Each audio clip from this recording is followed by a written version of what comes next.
Assalamualaikum warahmatullahi wabarakatuh.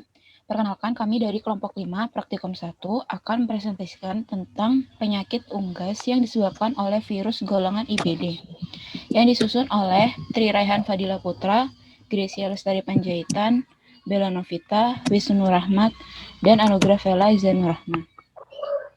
Selanjutnya, materi akan disampaikan oleh bagian masing-masing anggota. Pendahuluan. Infectious Brussels Disease atau sering disingkat IBD merupakan penyakit pada ayam yang pertama kali dilaporkan oleh Cosgrove pada tahun 1962.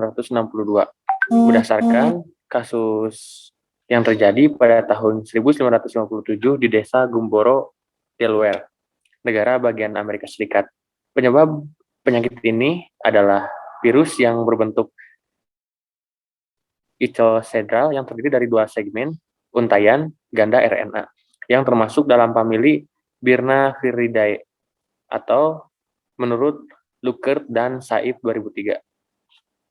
Penyakit bersifat sangat menular dan akut, menyebabkan angka morbiditas dan mortalitas yang tinggi. Penyakit ini berdampak ekonomis karena menyerang organ pertahanan ayam, yaitu Brusa fabricius, sehingga merugikan peternak. Ayam yang terserang IBD menjadi rentan terhadap infeksi sekunder, serta mengakibatkan kegagalan vaksinasi. Penyebaran penyakit sudah sampai ke Indonesia pada tahun 1983, ketika ditemukan kasus di Sawangan, Bogor. Menurut Partai Dreja et al. Tahun 1983. Yang berikutnya adalah penyebab. Penyebab infectious Brussels disease atau disingkat IBD menyerang sistem kekebalan tubuh ayam. Penyakit ini berasal dari virus famili Birnaviridae. Virus ini stabil terhadap zat-zat kimia, bahkan hasil dari berbagai penelitian menyatakan bahwa virus ini sangat tahan dengan disinfektan, suhu, dan lingkungan. Artinya, pada saat kita melakukan sanitasi dan biosecurity, tidak menjamin 100% kandang tersebut bisa terhindar dari virus IBD. Selanjutnya yaitu epidemiologi. Yang pertama, awal ditemukan virus IBD awalnya ditemukan di Amerika, lalu menyebar ke Eropa, Afrika, Australia, dan Asia termasuk Indonesia. Yang kedua yaitu morbiditas. Morbiditas IBD mencapai 60%, bahkan mencapai 100% pada mortalitas ayam 45%, pada ayam spesifik patogen free. Yang ketiga yaitu mortalitas.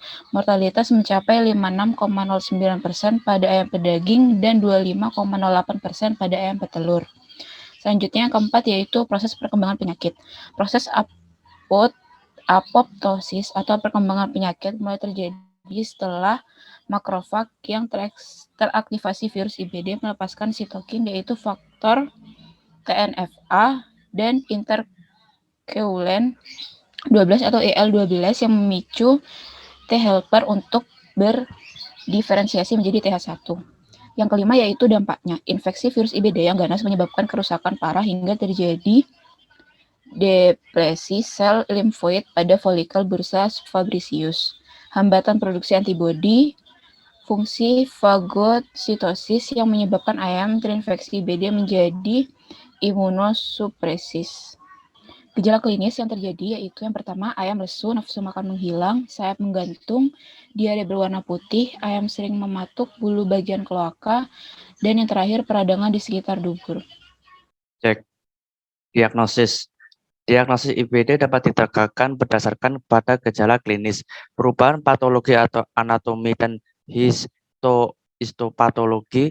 Hal ini bisa diatasi dengan pewarnaan imunohistokimia untuk mendeteksi keberadaan antigen virus IBD pada organ Brusa fabricius. Diagnosis IBD dapat juga dilakukan dengan cara mengisolasi virus yang diduga sebagai penyebab yang ditumbuhkan pada telur ayam berembrio berumur 11 hari atau biakan jaringan. Vaksinasi. Ada dua jenis vaksin, yaitu vaksin aktif atau live vaksin dan vaksin inaktif atau killed vaksin. Vaksin aktif merupakan vaksin yang mengandung virus hidup yang dilemahkan keganasannya. Kemudian, vaksin inaktif adalah vaksin yang mengandung virus yang sudah dimatikan dengan suhu panas. ada 3 kategori vaksin berdasarkan patogenesitasnya, yaitu ada mild, intermediate, dan virulent. Salah satu contoh vaksinasinya adalah pada ayam petelur umur 12-15 hari diberikan vaksin IBD aktif, kemudian pada umur 30-33 hari diberikan vaksin IBD, vaksin aktif, yaitu umur 85 hari diberikan vaksin inaktif, lalu pada umur 120 hari diberikan vaksin inaktif. Waktu vaksinasi ini tergantung pada titel antibodi maternal pada anak ayam.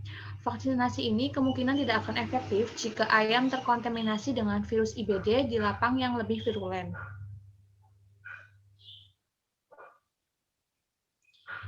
Biosecurity.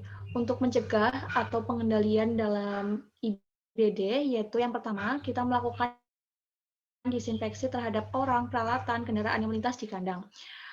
Untuk kendaraan yang melintas di kandang dapat dicegah menggunakan fenol atau formaldehid. Kemudian ventilasi yang baik, suhu ruangan yang hangat, air minum yang bersih. Kemudian setelah panen, semua litter dan pakan harus dibuang. Lalu dilakukan fumigasi.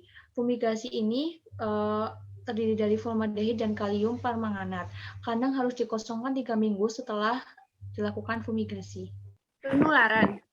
Penularan itu dapat terjadi baik secara langsung maupun tidak langsung. Secara langsung itu contohnya melalui feses, dan secara tidak langsung dapat melalui ransum, air minum, peralatan perkandangan, burung liar, dan petugas kandang.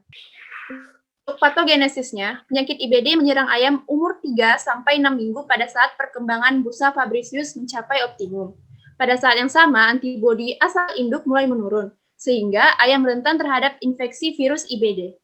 Infeksi IBD menyebabkan kerusakan pada Bursa fabricius yang berupa nekrosis dan apoptosis pada sel limfosit B. Infeksi pada umumnya melalui oral bersama pakan yang tercerna virus masuk ke dalam usus. Virus kemudian ditangkap oleh sel makrofag atau limfosit sebagai antigen presenting cell atau APC.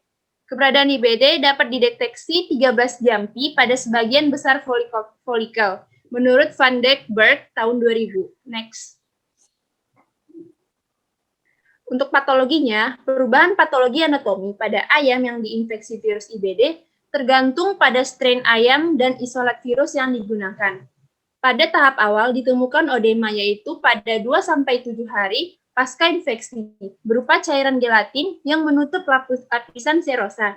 Bursa kemudian membesar pada umur 10 hari P, karena adanya eksudat pada lumen bursa yang awalnya berwarna kemerahan. Pada tahap berikutnya menjadi berwarna kekuningan dan bintik-bintik pendarahan pada limfa. Pendarahan dapat terjadi pada limfa, otot dada, dan otot paha pada infeksi IBD yang belum diketahui dengan pasti. Pendarahan terjadi karena kerusakan pada dinding pembuluh darah kapiler atau vena, atau jika terjadi gangguan pada sistem pembekuan darah. Pada bagian kesimpulan, yaitu penyakit IBD merupakan penyakit viral yang bersifat infeksius dan menular, menyebabkan efek imunosupresif. Kerugian ekonomi yang ditimbulkan sangat besar karena menyebabkan kegagalan pada program vaksinasi. Diagnosis dapat dilakukan berdasarkan perubahan patologi yang diperkuat dengan deteksi antigen virus dengan teknik IHK. Pencegahan dengan memberikan vaksinasi telah rutin dilakukan, namun kasus masih sering terjadi. Penggunaan vaksin yang potensial dan diberikan pada saat antibodi maternal sudah menurun, atau dengan menggunakan vaksin in oppo yang saat ini sudah dapat ditemukan di pasaran, diharapkan dapat mengurangi kasus yang terjadi di lapangan. Sudah saatnya dibuat vaksin isolat lokal yang diharap lebih protektif dibandingkan dengan vaksin isolat luar, karena sesuai dengan virus yang ada di lapangan. Sekian materi yang telah kami sampaikan, kurang lebihnya mohon maaf. Untuk sesi tanya jawab dapat langsung dilakukan di kolom komentar. Wassalamualaikum warahmatullahi wabarakatuh. Subscribe. Yay. Thank you.